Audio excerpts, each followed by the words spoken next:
হঠাৎ করে বোন আবদার করে বসলো এই ভুট্টা দিয়ে ওকে নতুন কিছু করে খাওয়াতে হবে, তাই আমিও ওর আবদার মেটানোর কাজে লেগে পড়লাম। সত্যি কথা বলতে ভুট্টা খেতে পছন্দ করে না এমন লোক আমি আজ অব্দি দেখিনি, আর বিশেষ করে সুইট কর্ন আমারও খুব ভালো লাগে। যাদের আমার মতো দেখলেই জিভে জল চলে আসে তারাও একটা লাইক ও কমেন্ট করে দিও। সকাল হোক বা রাত সুইট কর্ন কিন্তু সব সময় খাওয়া যায়, যে কোনো রেসিপিতেই দেওয়া হোক না কেন খেতে কিন্তু দারুণ লাগে। কথা বলতে বলতে এদিকে আমাদের সুইট কর্নগুলি ধোয়া হয়ে গেল। এখন করে গরম জল করে সামান্য নুন দিয়ে সুইট কর্নগুলি দিয়ে দেবো। জলটা ফুটতে শুরু করেছে, তার মানে সিদ্ধ হয়ে গেছে। সুইট কর্ন সিদ্ধ হতে 2 মিনিট সময় লাগে, যেমন টিভিতে অ্যাড দেয় 2 মিনিটে ম্যাগি। এবার জলটা ঝারিয়ে নেবো। আমার বোন সবর করতে না পারে এগুলো তুলে তুলে খেয়ে নিচ্ছিল। এখন কড়াইয়ে বাটার দিয়ে সিদ্ধ করা কর্নগুলি দিয়ে দিচ্ছি। সাদা তেলও দেওয়া যেত কিন্তু বাটার দিলে সেন্টটা দারুণ আসে। আজকে কিন্তু আমার বোন আমাকে অনেক হেল্প করেছে। আসলে ব্যাপারটা হলো খাওয়ার জন্য আর তর্স হইছে না। এখন দিয়ে দিচ্ছি কিছুটা নুন আর লঙ্কার গুঁড়ো। সবকিছু ভালোভাবে মিশিয়ে কর্নটাকে একটু সটে করে নিয়ে তুলে নেবো আলাদা একটা বাটিতে। তোমরাও সুইট কর্নের কোনো রেসিপি জানলে অবশ্যই শেয়ার করো। এখন একে একে দিয়ে দিচ্ছি এর মধ্যে কুচনো শসা, টমেটো, পেঁয়াজ, ধনেপাতা, সামান্য বিট নুন আর চাট মশলা। লেবু তো বাদ দিলে চলবে না, এটা দেওয়া চাই।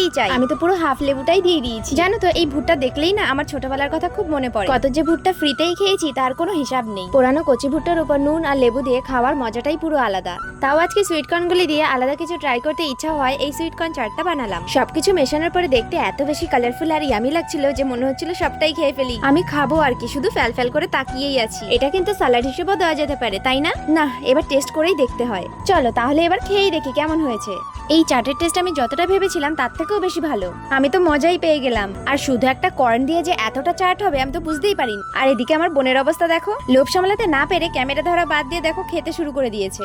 আমাদের ভিডিওটা ভালো লাগলে ভালোবাসা দিয়ে আমাদের 2 বোনের পাশে থেকো। আজকের জন্য এতটুকুই, টাটা।